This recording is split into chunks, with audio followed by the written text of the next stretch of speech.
or this is a dad acting as your dad. And we're continuing with our series on estate planning. We gave you an overview of estate planning. It's a will, it's a trust, it's the medical directive, and it's the power of attorney. We talked about will, speaking from the grave. We talked about trust, a separate legal entity that transfers everything while you're alive. Now, let's talk about medical directive. What do you want to happen when something happens to you?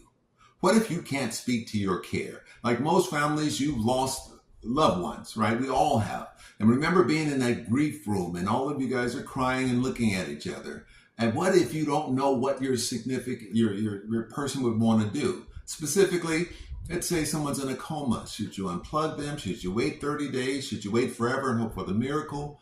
What if they're technically brain dead? What do you do? These are major decisions. You don't have to think about them all the time, but you have to think about it enough to at least craft a plan.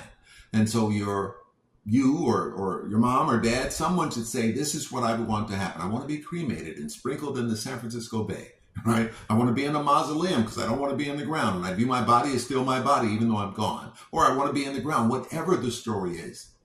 That can be done in writing.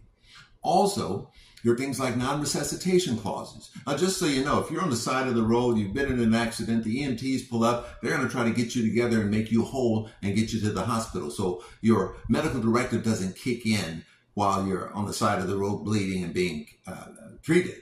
It only kicks in when you make it to the facility of medical care.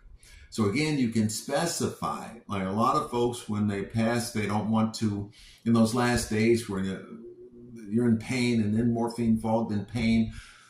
And if you flatline, then a lot of folks say, you know what, don't resuscitate me. I've said all I need to say. We're done. Don't bring me back. Other folks are like, shock me back into the world. I want to come back. What matters is what would you want to happen? That's what a medical directive allows you to say in advance. Because as you well know, we don't get out of this alive. And when we do transition, especially if it's a long drawn out thing, that's a lot of weight on the family to make some of those decisions that you can make in advance. So again, that's the third component of a trust. There's the will, there's the trust. The third component of an estate plan, there's the trust, there's the medical directive, and there's the will. So we just talked about the medical directive. Next, we'll talk about power of attorney. See you next time.